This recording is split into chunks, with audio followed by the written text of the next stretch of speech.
La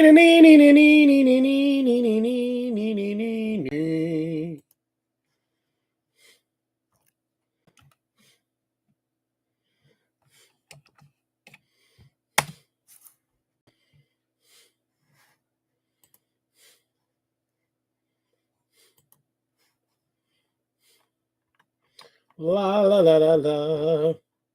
La la la la.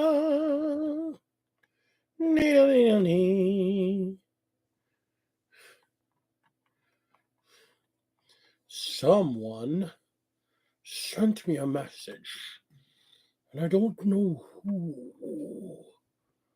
Might have been an everyone. It wasn't everyone.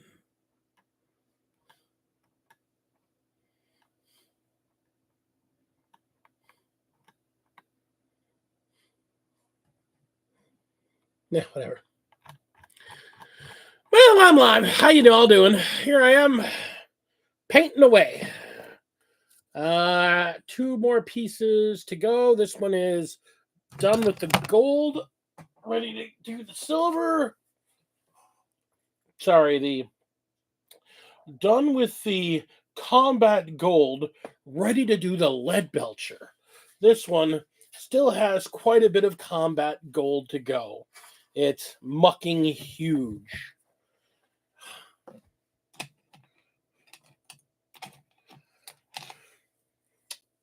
So how y'all doing?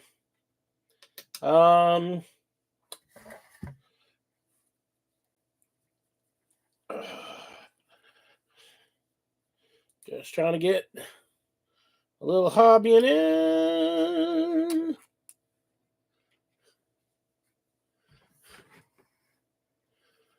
Me throw some lovelies.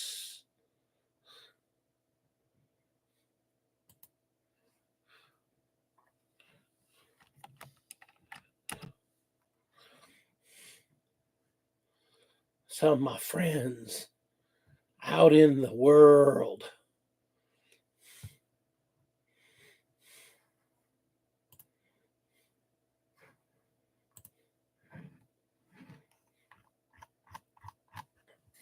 All right, well, we're out in the world, and now we're back to painting. So, come with me today, my friends, as we travel along in this lovely hobby journey, and we talk about the data slate, January 2024, the post-LVO data slate.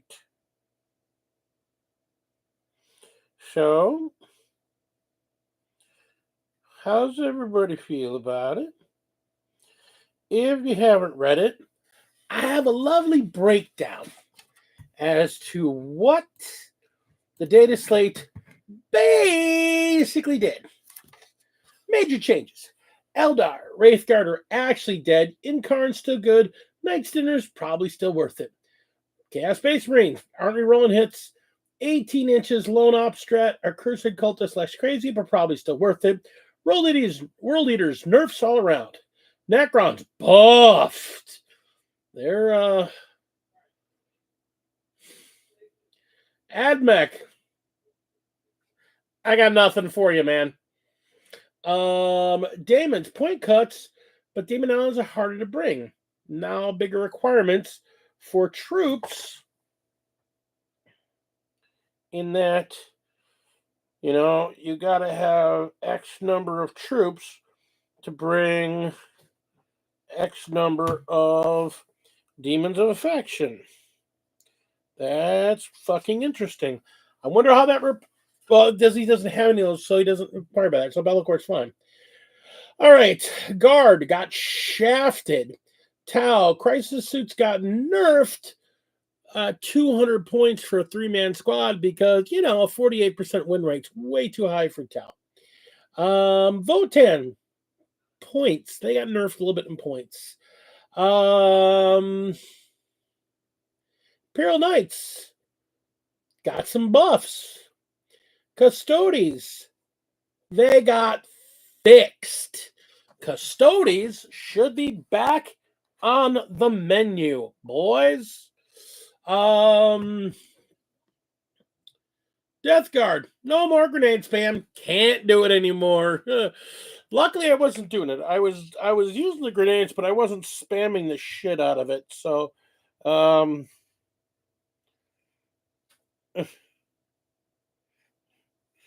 gotta say, okay, well, they got nerfed in such a way that it doesn't affect me. Other than I think my army got a little bit more expensive, so I may have to cut out I may have to cut out my one extra squad of Marines. I always had one that I'm like, well, what do I do with these guys? I can move them up or I can leave them on a home objective. And so that's fine. Dark Elves. Archons can finally lead Incubi.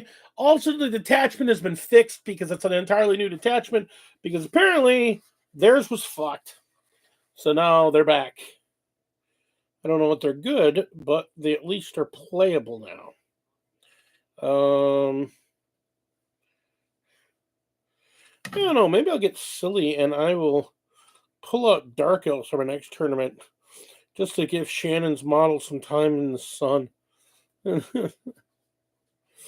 Also, AdMech, you're still fucked.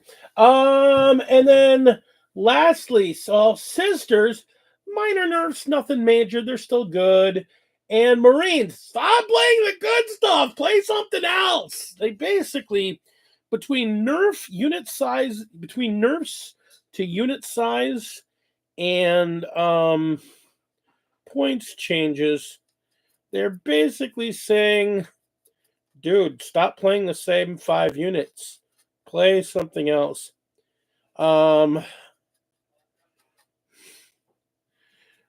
The buffs that some of the Marines, like the Wolves, got are so minor. Other than maybe, I think Wolfener, a couple guys are saying that because of the points change, Wolfen might be worth playing again because now they're cheap again, so they might be worth playing at their points cost. I haven't looked at the actual points costs overall. Just a couple spot pieces here and there. The only thing I know for certain, AdMech, you got nothing. It's so bad. It's so bad. They are just... There's basically one way to play AdMech. Well, maybe two, but basically what I'm hearing is run 27 chickens. And a bunch of crap units to support them. But 27 chickens. I don't know that for certain. I just know that everybody that's looking at the slate is going, wow, they did nothing. They did nothing for AdMech. And meanwhile, Custodies are probably going to jump right back to the top of the meta. Because they got, like, most of their major issues got fixed with devastating wounds. Now them being able to feel no pain, devastating wounds again. Their main ability isn't worthless anymore. You basically just you used to be just able to devastating wound them into oblivion and they couldn't do anything. Points went down, things got changed. Like I said, Custodies should be good. Maybe it's time to break out my Custodies. No, I'm playing Death Guard right now. I'm enjoying Death Guard. I just got to do some point swaps and stuff. Let me correct that. I don't know that I actually enjoy it right now, but they're at least moderately fun to play. And I say that in all seriousness. Like,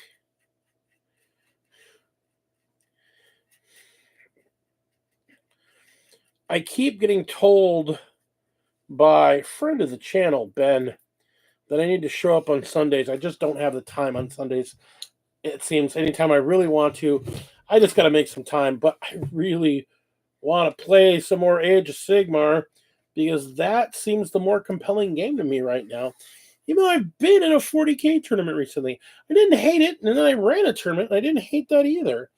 I don't know. I don't know. Age of Sigmar just seems more my jam. Actually, what I really want to do, after talking to a couple of friends, I want to go get a game of Song of Ice and Fire. And when I drag out my wildlings,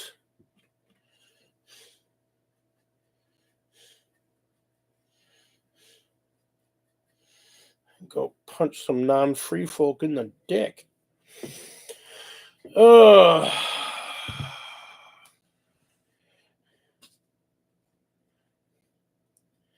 I gotta say, people can complain about GW's prices all they want.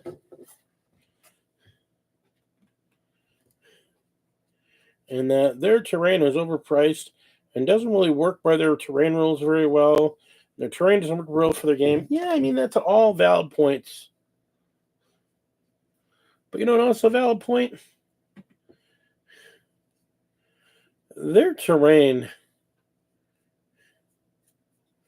is gorgeous. I don't care who you are.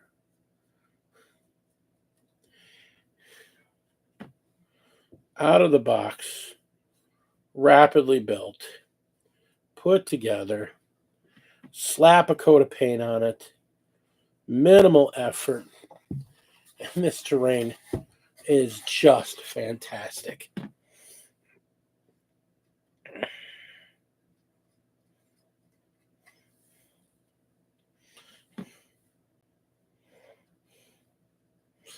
I mean,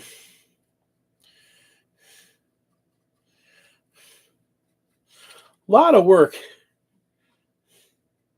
If you wanted to, I guess that's the big thing. If you wanted to, if you really wanted to, like you were building a diorama, if you were building a diorama and wanted to base it around using one of their buildings as the basis for the diorama, I'd tell you right now, you could spend as much effort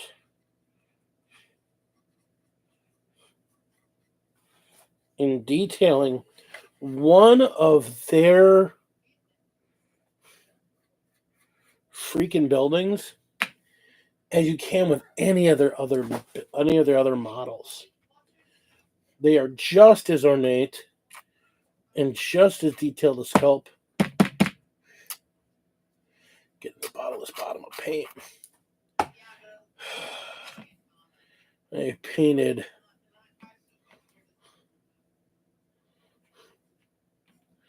I've painted a lot with this bottle. But I mean,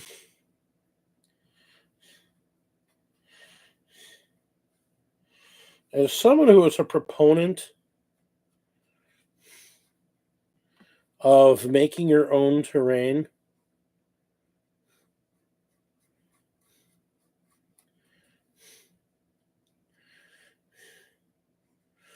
and there are a lot of things I could say negative about some of their terrain.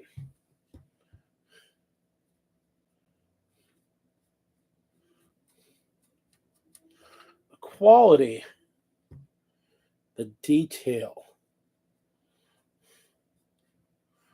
the care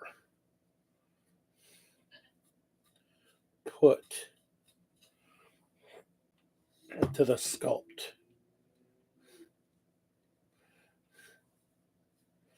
You could go absolutely ape shit on one of these buildings.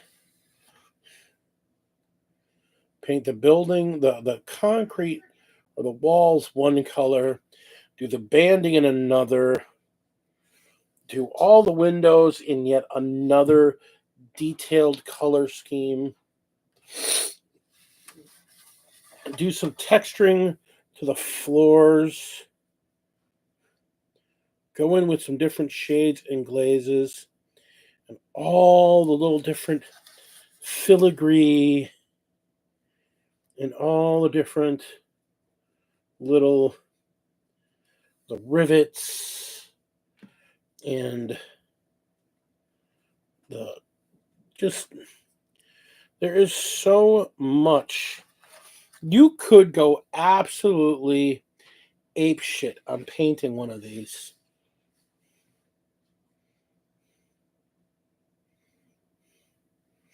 I did not yet. I'm looking forward to seeing it. I'll be honest. Hey, both you. Hi, Ben. Hi, Mythos. I have been kind of, how do I put it? I've been kind of detached from the online world. Honestly. I had to go out of my way after work to read the data slate. I love my new job, but I do not get any breather time while at work, except on my lunch, to browse the internet. And because we have so many degenerates working in a construction company, the company internet is basically locked down. So I'd be forced to use my phone. And as many of you already know, I already hate using my phone to begin with. And I really don't. I am of an age where my phone is something I call people on. It's not something I think of for entertainment and for news and shit like that. I basically use to check my mail sometimes and make phone calls and texts. That's about it. So when I'm on my lunch, I don't look at my phone. So I end up reading the news because CNN's not blocked. And then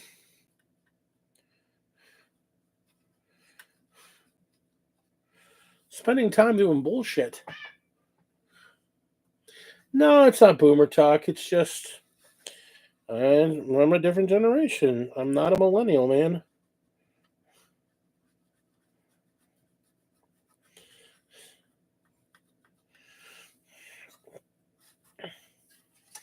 Cell phones are a thing that the man gave you to hold you down, to get you to work when you're not on the clock. That was why they were created. To get hold of you when you're home and not on the job. So I kind of ignore my phone a lot.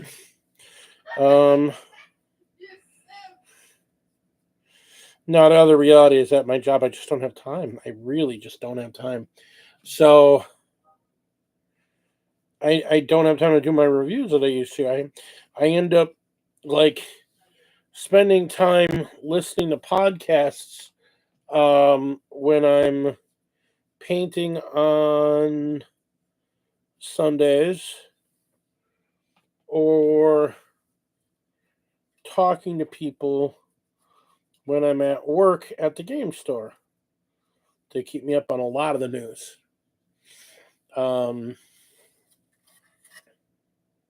Just the reality of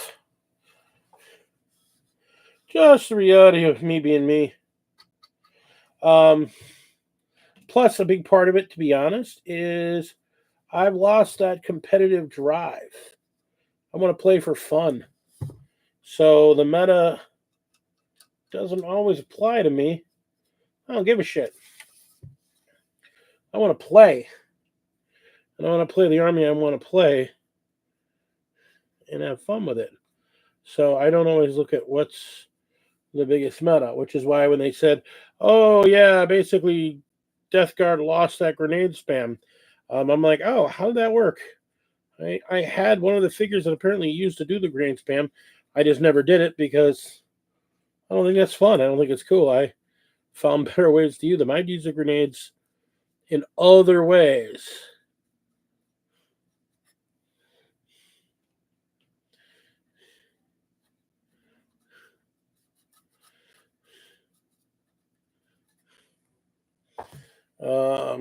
So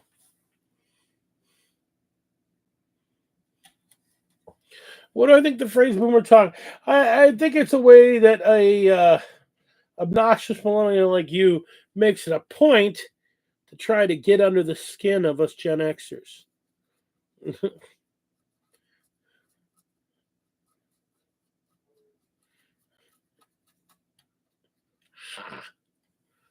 Got him!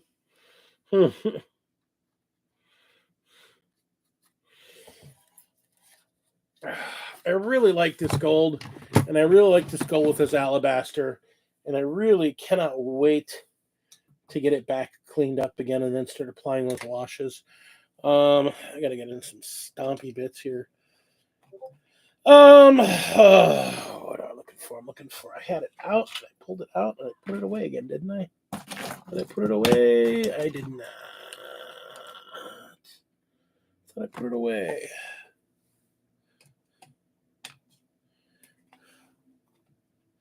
Here it is. Nice big fat brush.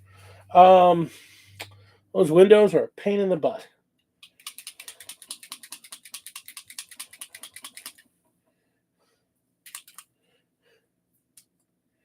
And let's hoping my color matching skills worked. They did. Combat gold is the same color as bright gold. It's just a different line of paints by the same company.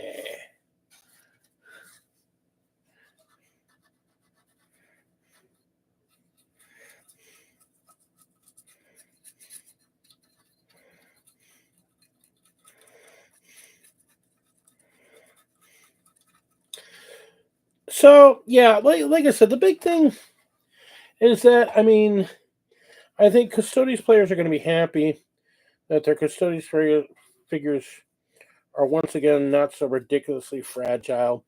Necrons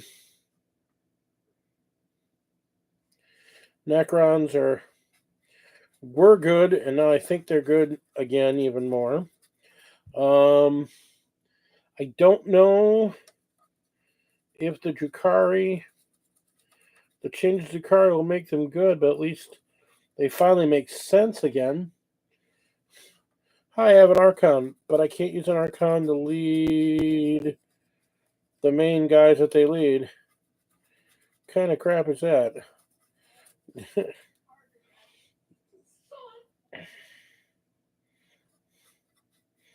Obviously, it was just a.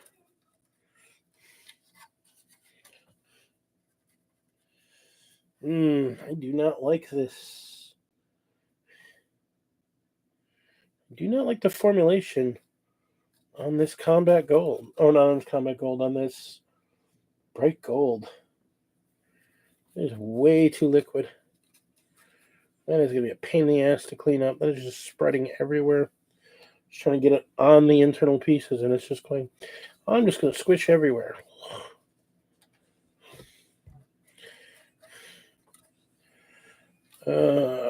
But it's the right tone, so it just means like a lot more cleanup. That's fine.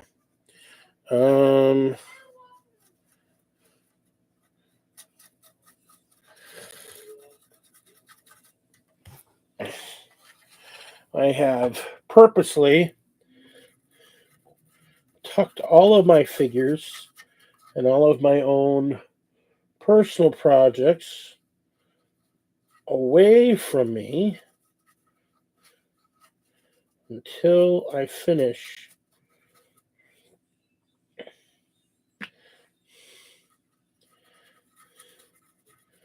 with the Commodores this second third of the buildings. The third is actually all the detail pieces, and that'll go pretty quickly. And some of the chemical buildings, or some of the AdMech buildings, which are they've got their base coats on, so they just need detail painting, and then they need some detail painting and then some weathering, and they're done. So that's going to come pretty quick. But I made it a point that I've literally broken nothing of mine out until I'm done with this project. I have nothing for Death Guard for tournaments that I need to paint. I'm completely caught up. So next turn I play, I'll be playing Death Guard no matter what.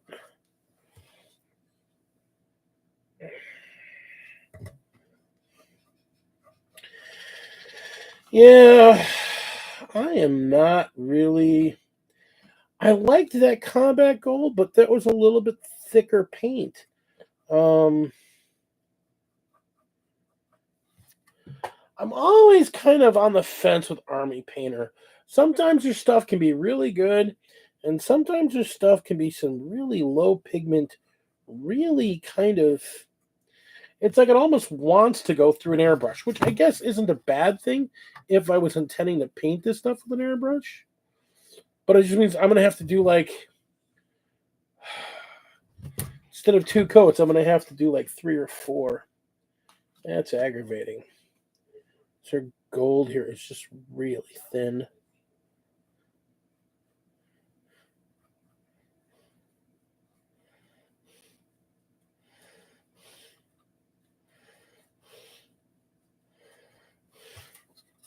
It's also going to make cleanup a pain in the ass. But the shine is nice. The gold shine on their stuff is really nice. So can't complain too much.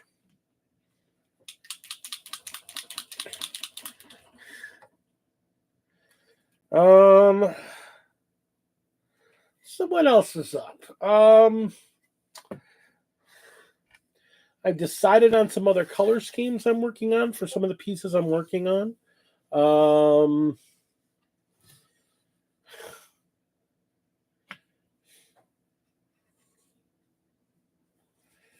I have somebody who is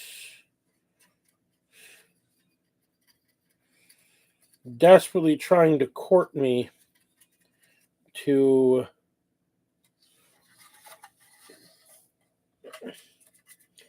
paint a commission piece for his army.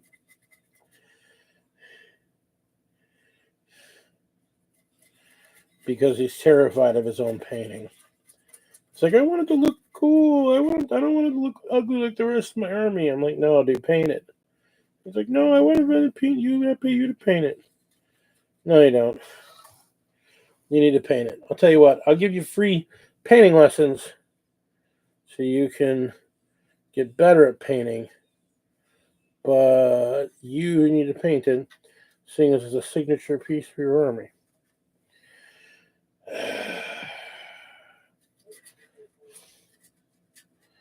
And he's bound determined that if I won't paint it, he's going to get someone else to paint it. Because it's too cool a figure.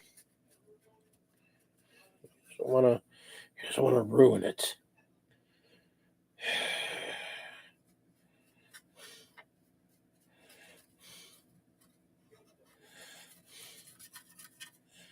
And I look at his other stuff, and his other stuff is just fine. I think sometimes people stress too much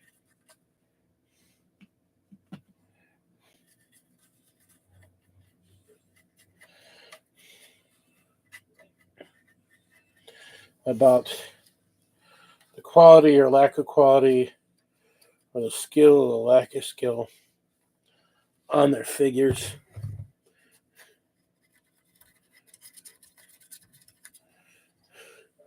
Trying to explain to them that that's part of the journey.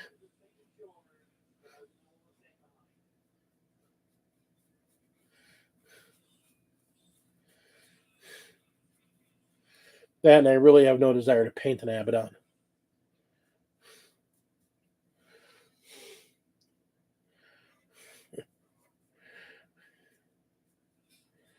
It's a cool figure, but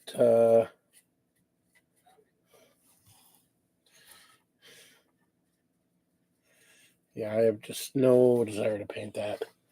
I painted my word bearers, and I realized one of the worst things about Chaos Space Marines is that they're Chaos Space Marines. There are some of the most aggravating figures to paint next to Sisters of Battle.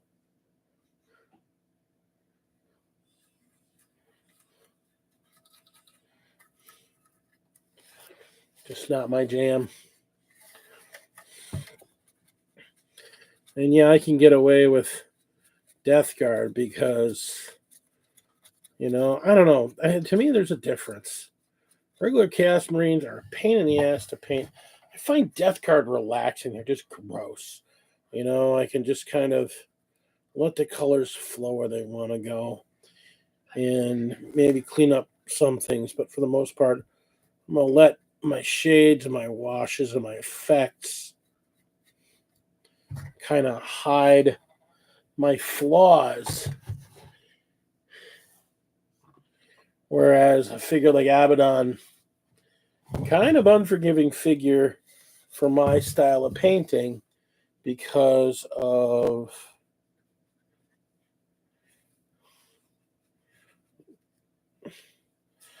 my kind of haphazard manner of painting and then going back and cleaning up.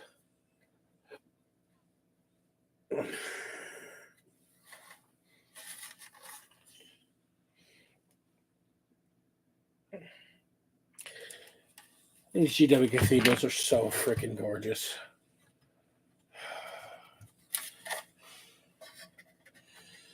And just so much to them. It's just such a big damn figure.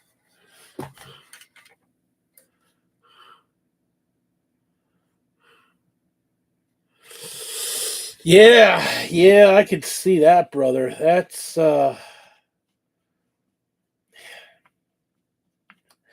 I keep thinking I'm going to either order or print me a Layman Russ,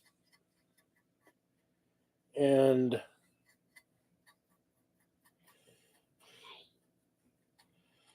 I'm going to use him as a replacement for Rabute, and then build me a double a double wolf clawed, or double, because there's some really neat wolf fist, a double wolf fist captain, and use him as a replacement for Marnius, and run him with a squad of wolf aggressors, and look fabulous. But yeah, I keep looking at that figure and going, man.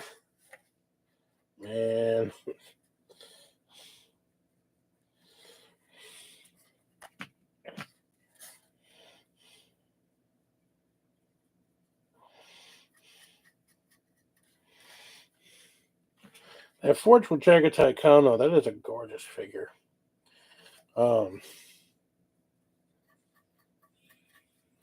Leader of the Space Asians.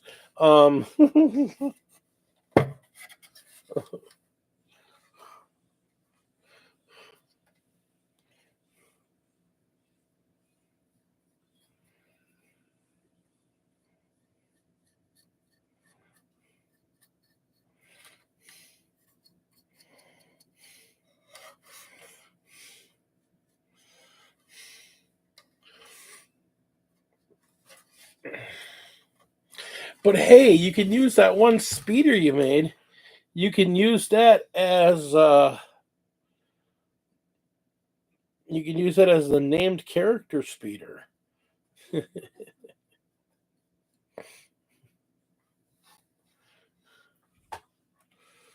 Use that since you're going to be running them as basically using the Deathwing rules. There's a Deathwing lieutenant that runs around in a named speeder. You can use that kick-ass speeder you made for my contest a few years back. That'd be neat.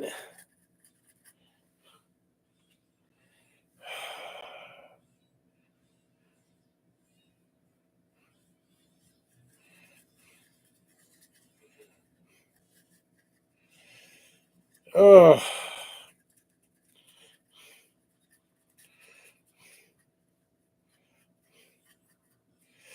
I apologize if it wasn't everybody's jam.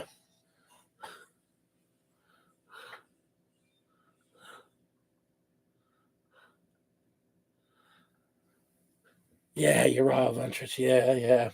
That's a couple things. Like, I actually have the Raw Adventures figure, and since I'm doing all my stuff as wolves, it's funny, man.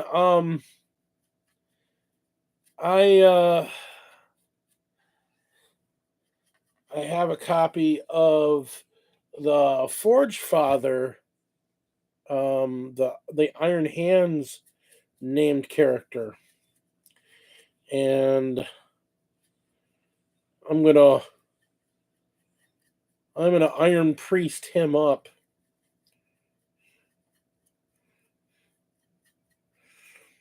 The more I've thought about it, and the more I've thought about it, and the more I've thought about it. Yeah, I was messing around with that idea of doing a couple different colors and doing a couple different couple color schemes. I messed with that red and that black, and I messed with the red and the white, and I couldn't come to a color that I really was like, damn, I'm sold on it. So I think, given the way the 9th edition rules work, I think what I'm going to end up doing is I'm going to get a bunch of the named figures or kit bash pieces if they're known for a specific something, and then wolf them out and just put them, since I have the $40 that the limited $40 all the different wolf chapters transfer sheet, I'm going to do them up in an appropriate chapter. So, like, or an appropriate wolf company. So I'm going to do Tor Garadon and any of my Imperial Fists. I'm going to probably do them up in like one of the wolf things. I'm going to do my Iron Hands, the Forge Father, and some other things. I'm going to do them up in the Iron Wolves heraldry. I think I'm just going to do like the whole Ultramarines. I'm going to do them straight up as the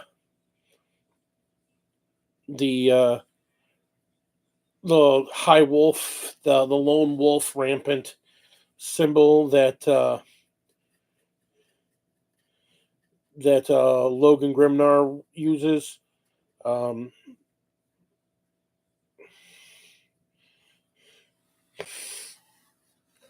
I'm working on a couple. I did a couple printed models. I've got a printed Brutalis, and I've been waiting to work on him because I did this crazy cool base for him.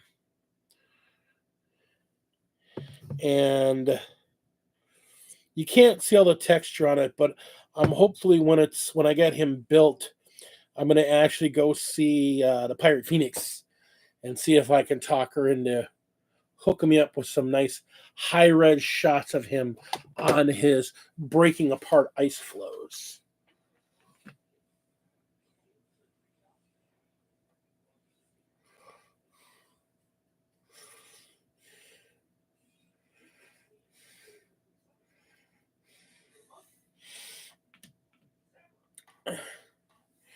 I'm also looking because I have the abilities.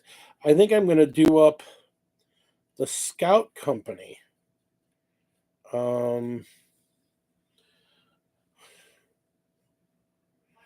Because I have 2 sets of the transfers. I think I'm going to do them up in the colors of Wolfspear. The one in-lore established actual successor chapter. Thank you, Mythos. I got to tell you, man, AK Interactive makes it so easy. Dude, if you can get your hands on their Pacific Blue, I mean, you remember all the problems and troubles you had to go through with pouring resin to get water effects? Man, I don't know how well you can see it, but that's a thick layer. That's like 3 layers just painted on of Pacific Blue. It's like a jelly that dries rock hard, and it's like a moderate blue, but I painted a dark blue paint underneath it, and so it just turned out this really like deep. It looks like deep, icy, cold, dark blue water. I mean, it just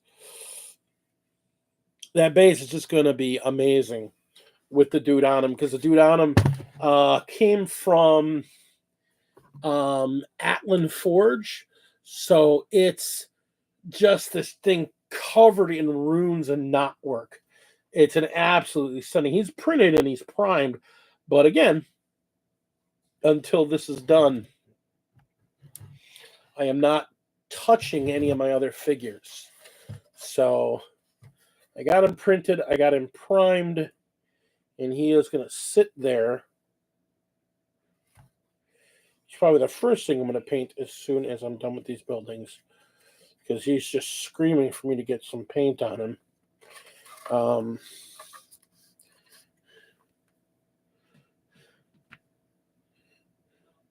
Yeah, dude, that's honest truth.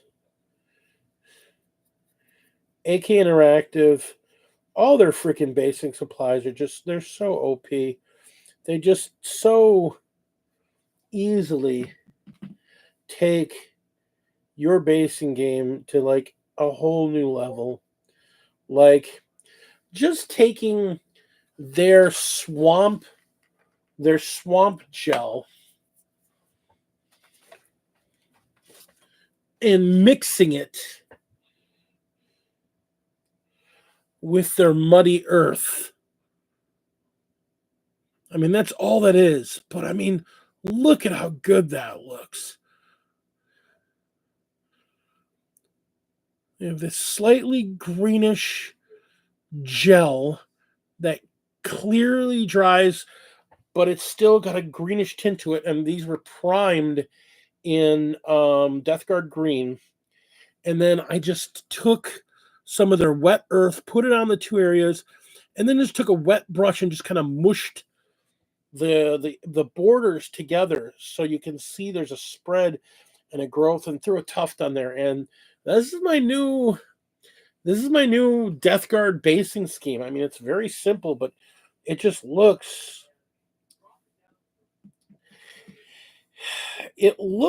as good as the crazy ass basing I was doing, but instead of it taking 2 to 3 days to go through the drying process and the curing process for the milliput and all the stuff I was doing for those bases, just being able to go splotch, splotch, splotch, put it on there, mix it up, and then let it dry, and then an hour later have a base that good done. And again, we're back to the whole rule of, hey, I can get it on the table quicker. Let's go.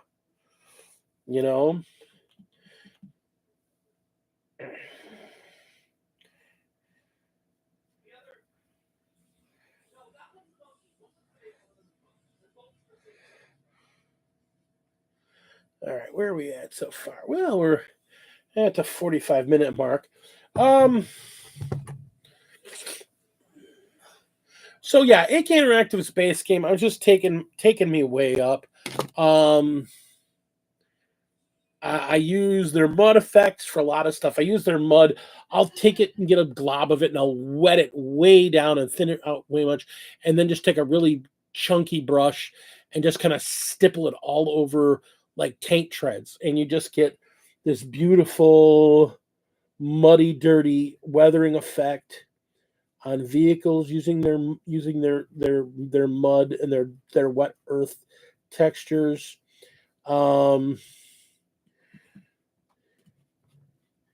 They have a sand that looks appropriate.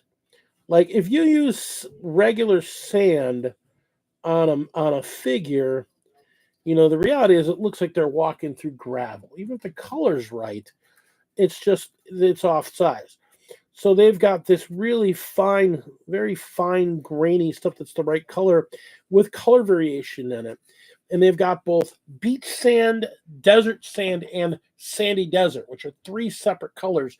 And they have you can see them on the picture what the differences are. Like a sandy beach is very like it's a finer level of sand because it's water blasted, but it's a little darker. And like desert sand is kind of more of a reddish, but still dark, light brown tone. And then the sandy desert, which it got me at first that they named them two different, desert sand and sandy desert. But when you look at sandy desert and you put it down, it's bleached. It's like super bleached out desert sand.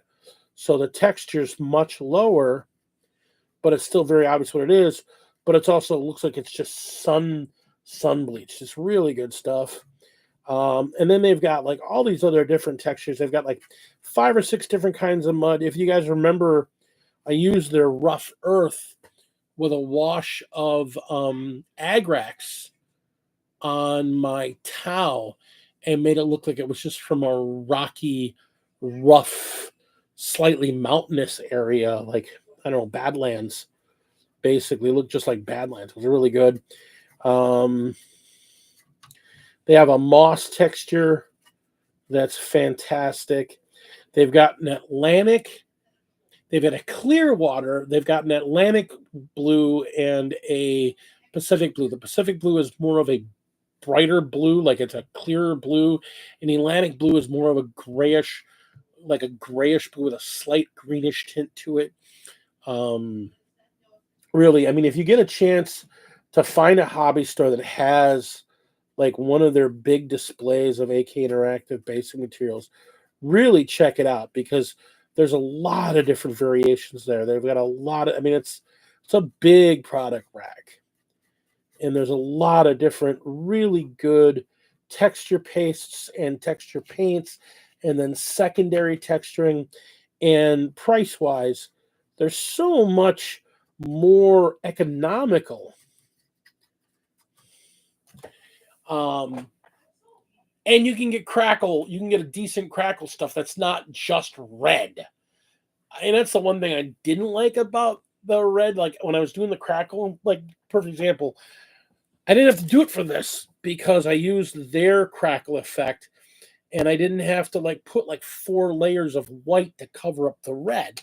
I just did it with 1 layer of white primer because it was a very pale, earthy color. Oh man, freaking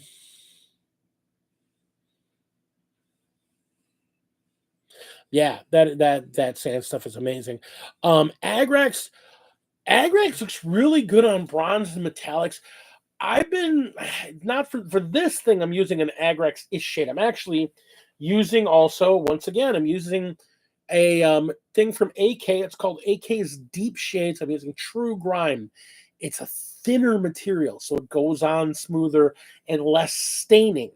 But I've been messing around with a couple different color mixes on a couple other pieces I do. And I like Agrax on darker bronzes. Like I use Agrax on Mephiston Gold, and it looks fantastic. Because that's what I use on my Death Guard. I've been finding, there's a lot of places they talk about, well, use Catachin flesh tone on gold, and you get a really ruddy, bright gold. I'm like, yeah, if you want a really ruddy, bright gold, that's the way to go. Otherwise, I would suggest actually using a Seraphon Sepia. You still get some of the brownness that you get from an Agrax with a slight reddish tint that brings up the pop on like medium golds and bronzes. And like I should also point out, when I'm done with these, part of what I'm doing is I'm going to do these. I'm going to put that brown wash and all this stuff. Use purple shade on gold. I have to try that. Let's see what it does. And if it looks like Aspen, I'll laugh at you. But what I'm going to do is, after I'm done with all the gold and all the lead belcher, and they're all washed, then I'm going to go back in with a fine tip brush and some nilic oxide. And I'm just going to run a bead on top of a lot of these bands of gold. I'm going to run like a bead and then draw a couple lines down and hit some of the bolts, some of the rivets. But I'm not going to use a lot. I'm going to use very little. I just want to put a little bit of them there to show that it's polished with gold, but it's actually kind of a cheap bronze. And then I'm going to be using some moss in like the bottom layer, like the bottom like 2 inches, in anywhere there's cracks and broken in parts. I might even go in with a little bit of rust. Now that I've got my hands on some dirty down rust and some dirty down moss. Fantastic stuff. Really fantastic stuff. Putting a little bit of water in, just a little touch of water, makes it bloom more. And then using a hair dryer to dry it caused it to bloom even more. And it's a fantastic effect when you can get it to bloom. If you don't, you still get a good effect. You still get a really, very realistic rust effect, but it's a very almost one-dimensional rust effect. It looks good, but it doesn't have any of the organic, and it's weird to say it this way, but it doesn't have any of the organic reflection that rust really has, because rust is caused by organic interaction with the metal. So getting something, using a little bit of water to cause it to bloom. And when I say bloom, it means when it dries in like cracks and shells. So you get layers of color. It's all continuous, but you get different colors and get different textures in the blooming effect.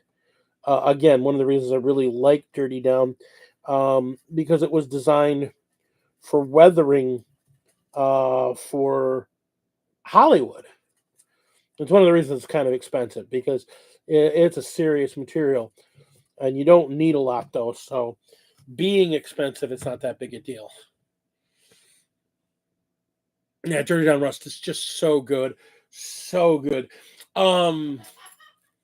Their verdigris, if you haven't used their verdigris stuff is fantastic. I did it on an axe. Figures in my box in the other room. But I took a Plague Marine that had the big 2-handed axe that the Plague Marine that carries what they call the devastating plague weapon. Now it's just a big giant 2-handed power axe. But I took it, and instead of doing it in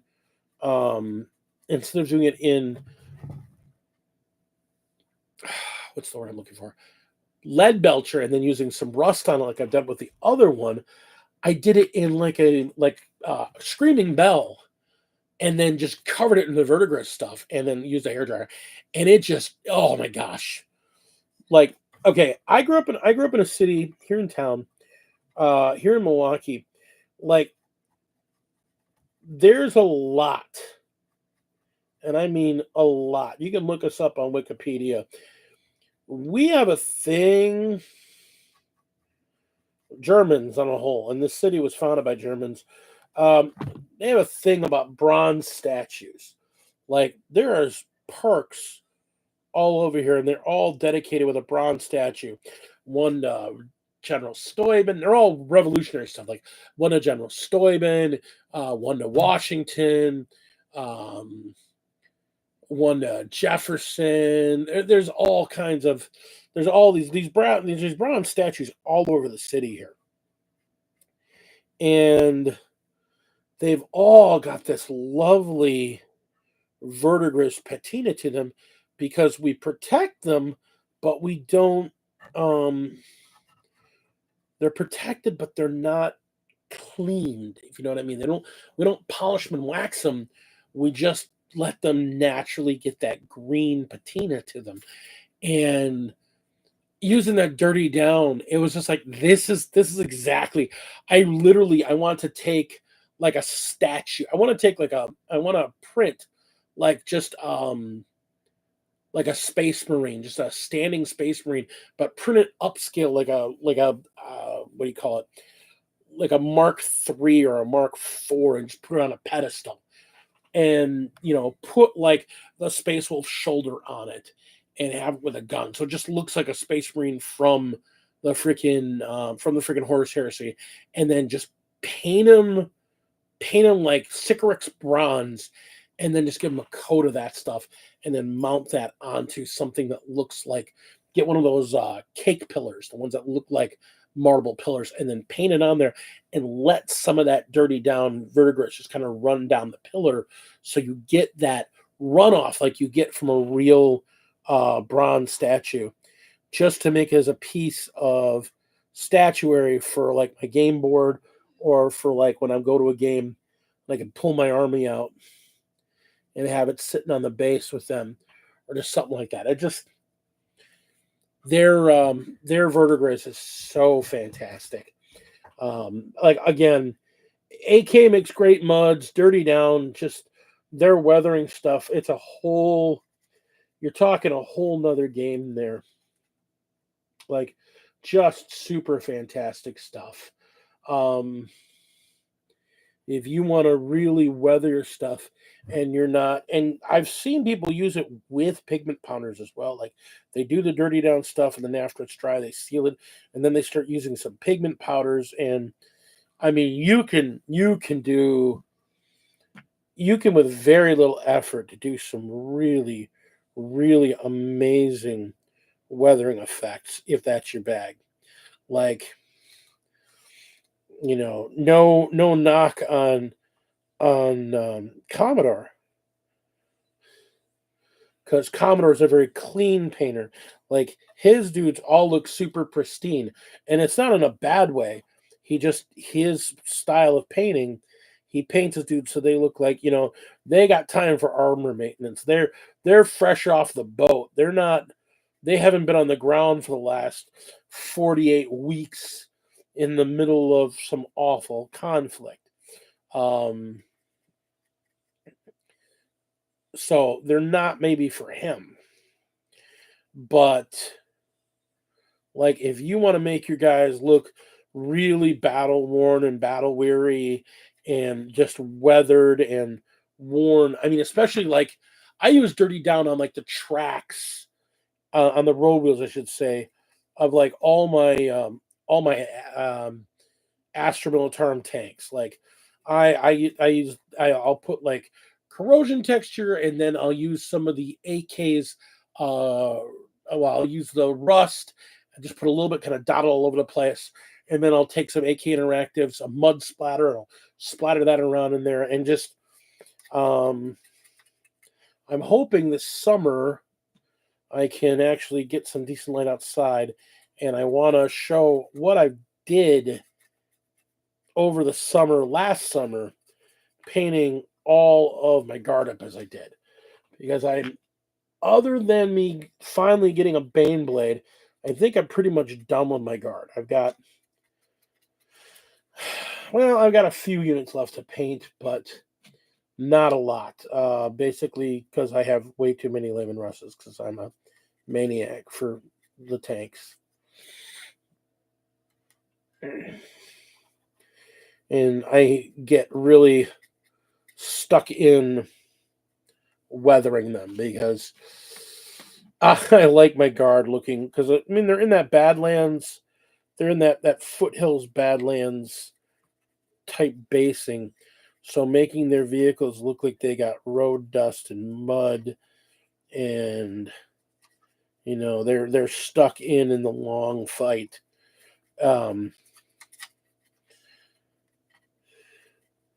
But it's a pretty mountainous area, but it's pretty, like, it's meadowy in some of the areas. So like, it's funny. My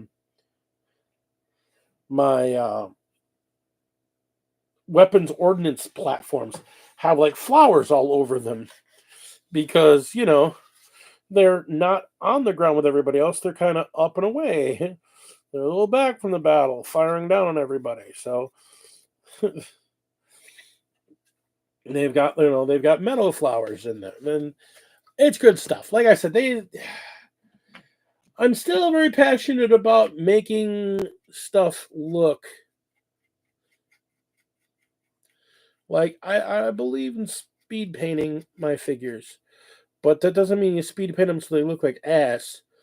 It's just finding tips and tricks, finding materials, speed paints. Man, speed paints are the thing. I am loving using speed paints, watering them down and using them almost like a glaze, and then hitting them with a slight wash and a watered down wash, or a depigmentized wash, so that they get lots of color variation. Looks fantastic. And I like the speed paints because they're not, I mean, they're not super pigmented. I mean, some people take that as a knock, but it's not really a knock. Like, I knew what I was getting into and I got them. I wasn't buying contrast paints, which are meant to be get it done in one thing. And I guess that was speed paint's goal. But I just found if you mix the speed paint medium with the speed paint 1-to-1, you get this beautiful glazing effect. And that lets you do more color effects with your tone. Again, we're back to the whole prime it in black, dry brush in gray, dry brush in lighter gray, dry brush in white.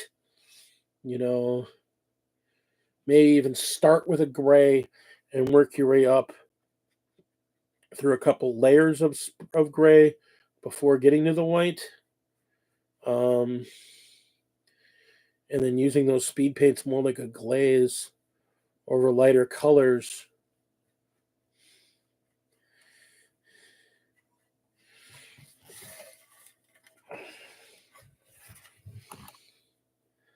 And again, knowing what you're getting into with them, you're still dealing with Army Painter, who I still think they have good colors, but they suffer from, I'm good with 2 thin coats. Army Painter, there's some of their greens where you're doing 4.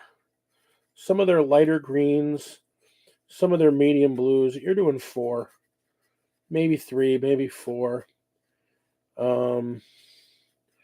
Doing 3 and then doing a color wash in, like I'm doing blue, doing 3 layers of blue and then using their blue tone to really get the color to come in the way you want, and not be all streaky. Well, I'm finding you do 2 coats in that blue and then use their speed paint 1-to-1, and now you're getting all that variation.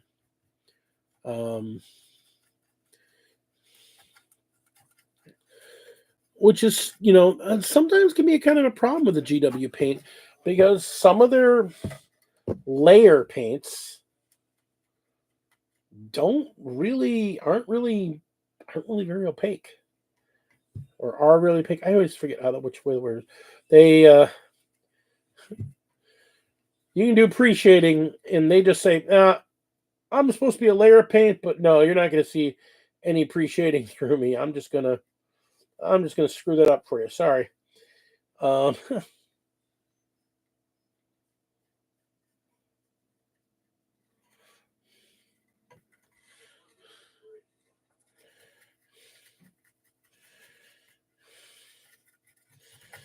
Yeah, unfortunately, their metallics do suffer from that because I'm gonna have to go over. I can see a lot. I'm gonna have to go over all these windows with a second coat or a third coat in some cases, and that's not a big deal. I'm trying to get this thing. It's such a detailed and such an ornate building, and the problem is because it is the size it is. I'm gonna already have to do a lot of cleanup because of how I want these seams to go, and I want certain areas to go. So.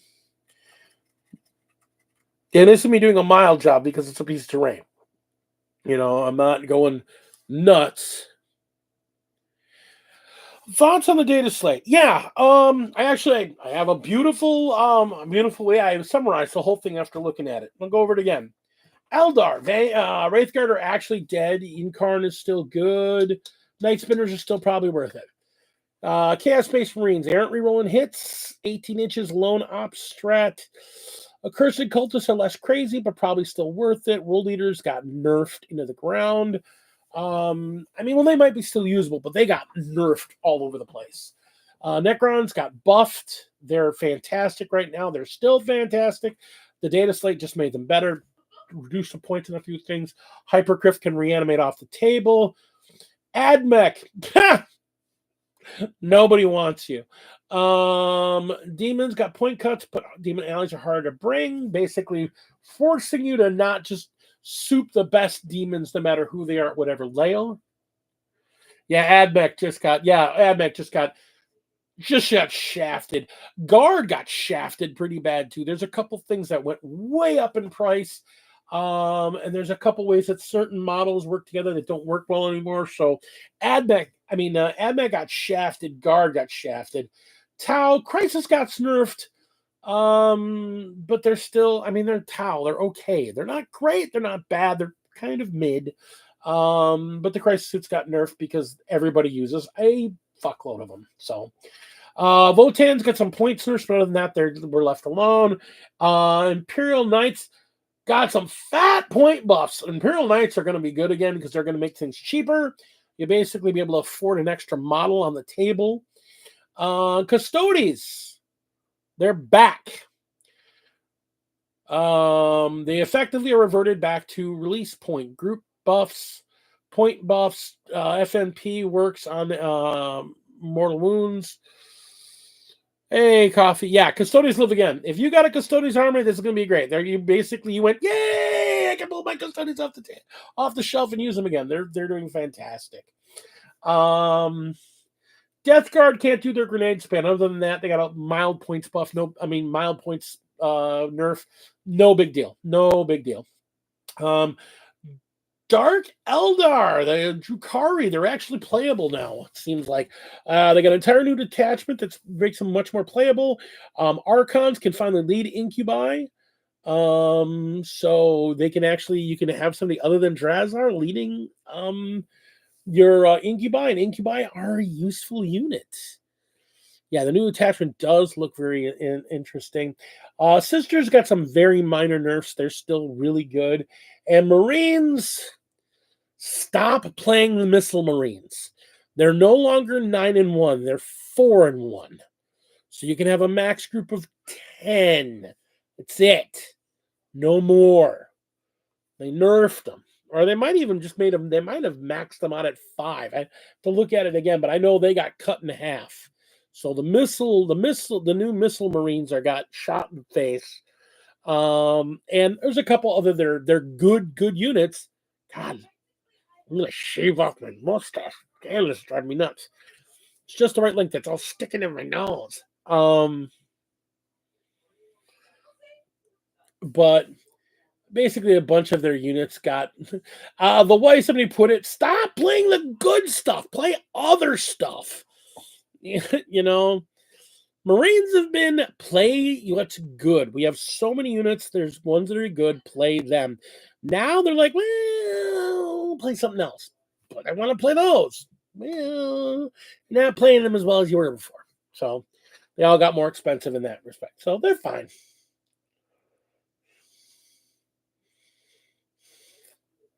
Why the hell are Manticores up to 180 points, but no point cuts anywhere else? It was indirect and saw play. GW hates indirect.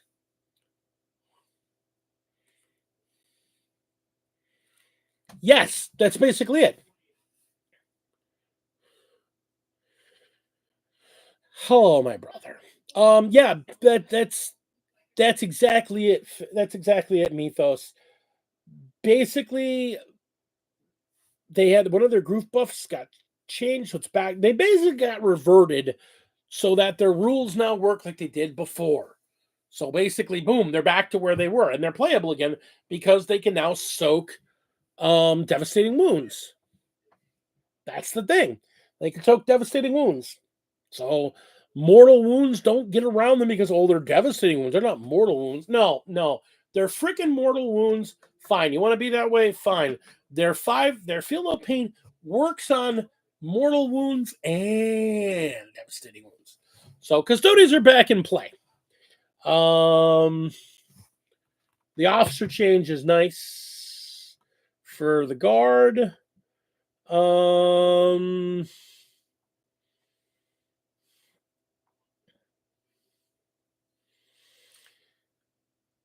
Triptide. People are talking about the Triptide list being a thing again. I hope not. I don't like tides that much. Codex is right around the corner for them, so we're going to see how that happens. Their Codex is literally right around the corner. Love that question. Yes, but will there be a Necron Codex or an AdMech Codex?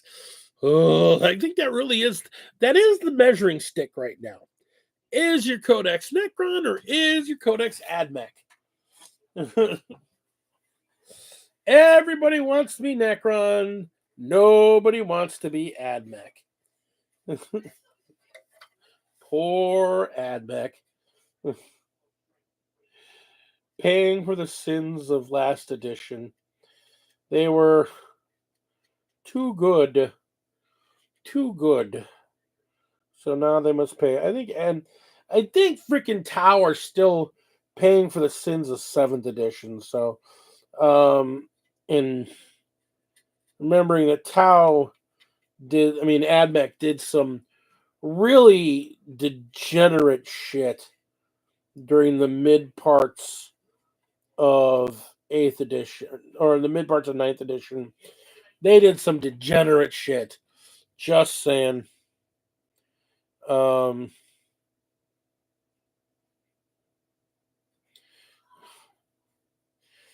They weren't bad in 8th, but during 9th, they were like, hey, I hear you like guns. We got guns. We got all kinds of guns. I hear you don't like vehicles. We don't like vehicles. I hear you like lasers. We got lasers. I hear you like cheap lasers. We got cheap lasers. And rerolls. We got rerolls for days. And I think AdMech is just paying for the sins of the past because they did dominate the meta for... They dominated the meta through 2 nerfs. I think that's where Dark Elves are having their problem right now, too. I think because they went so hard when their book came out that everyone's just like, no, we can't let that happen again.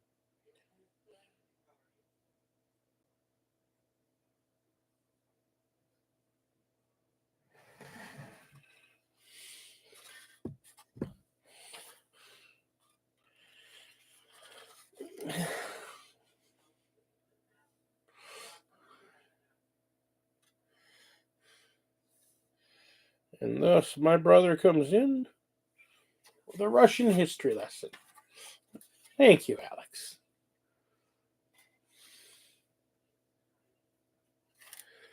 Glad you are apparently feeling much better today. How are you feeling?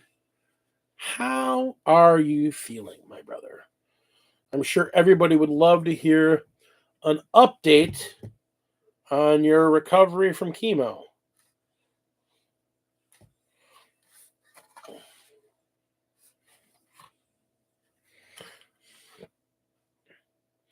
I mean, you've been in the presence of nobility. I am technically, my brother and I are both, technically,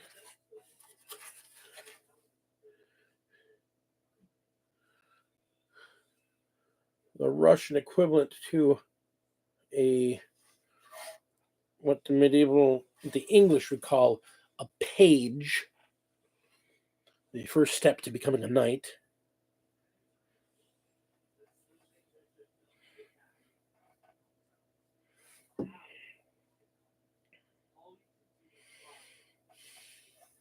Simply because of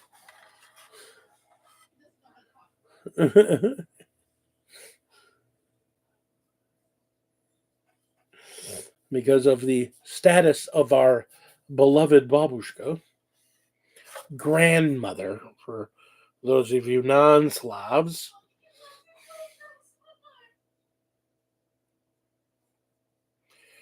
Our grandmother was part of the ruling class in Ukraine.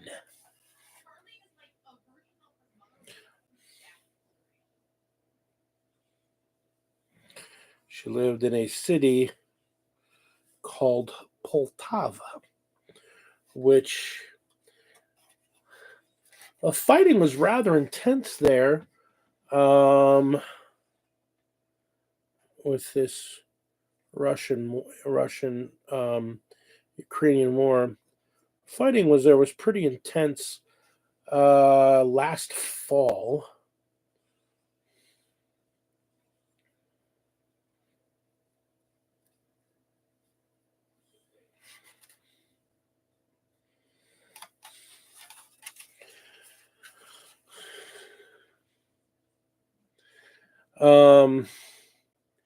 Anywho, so yeah, generally, yeah, I think the only real losers, I mean, Guard kind of got slammed. The Manticores have been seeing a lot of competitive play. Oddly enough, I don't play mine. I don't even think. I honestly don't even think mine's built. I think it's in. I think that's technically still in my pile of shame.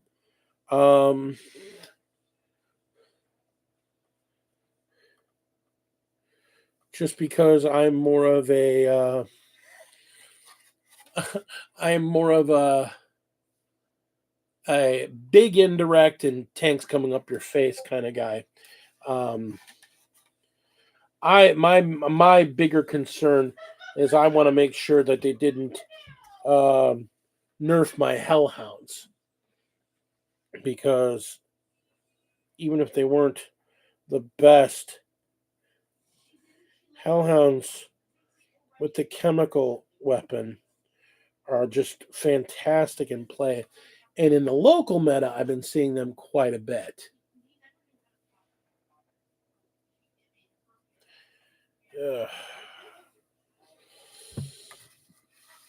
Yeah, but I don't see as well is that we are closing in on the 9 o'clock hour. For the follow-up blower to see my immune system is beginning to recover. I have to do everything for the next 2 years and then every 5 years after. Yeah, I promise I'll never use a mask.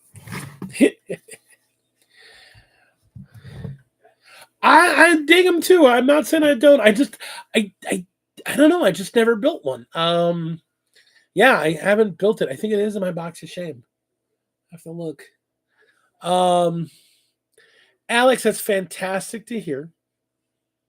Please keep us all abreast of what's going on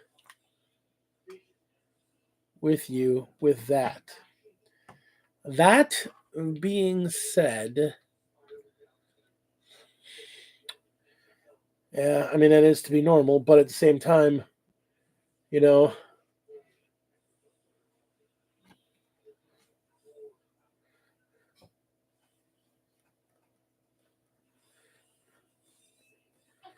the alternative, I guess I would assume that this is preferable. I mean, eventually your immune system should recover. So here's hoping. And then you'll be back to your normal. That's what I'm saying.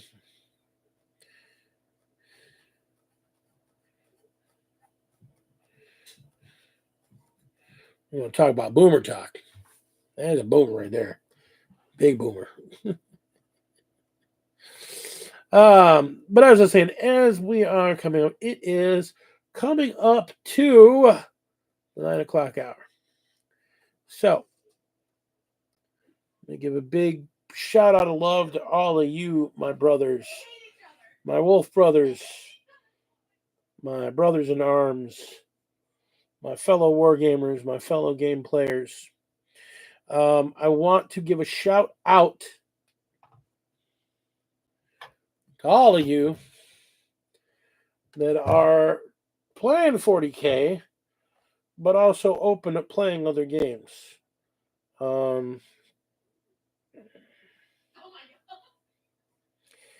Age of Sigmar is fantastic. I got a buddy of mine that is trying to talk me into coming and playing Shatterpoint with him. If you're not familiar with Shatterpoint, it is basically Kill Team for Star Wars. I'm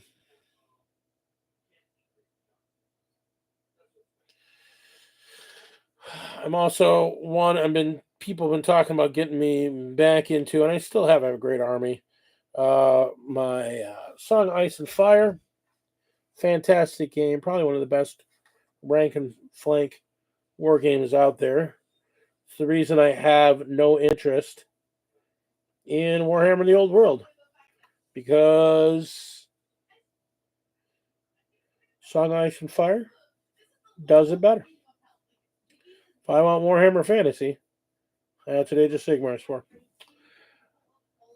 So open your horizons, play more games. Hey, our Talsorian has a kill team like skirmish team game based on Cyberpunk.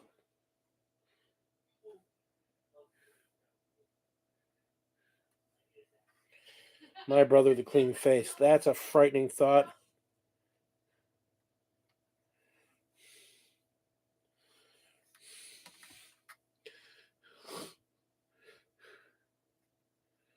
"70-year-old man with a 15-year-old's face." It's hilarious. You got that baby face.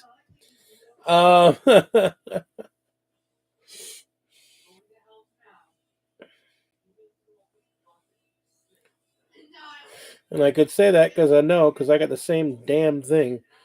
That's why I haven't gone and shaved off the beard yet.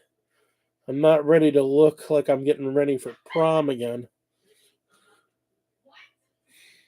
But yes, my beloved brother, we wish you the best recovery. We hope that everything goes swift and speedy for you, and I hope your checkup next month is everything you need it to be. That being said, I want to thank everyone for coming and hanging out with me. I want to thank everyone for showing up. Let's just go over it all. Gamers of Coffee, good to see you. The lovely Alex Drake, thank you. Mythos from Frost and Fists. We got their Bear Grylls Bear. I love that name. We got Ben Carrasquillo. Been a quiet night today. Not a lot of you chatting with me tonight, but I love y'all. Appreciate y'all. If you could give me a big thumbs up, and that'll help me out in the future with other people trying to find me. And until then, until next time, my friends, stay epic. Keep rolling dice. Keep fighting on, whether it's on the table or in life. Never give up. Never surrender. Just keep fighting. I love y'all so much, and we will see you next week. Game on.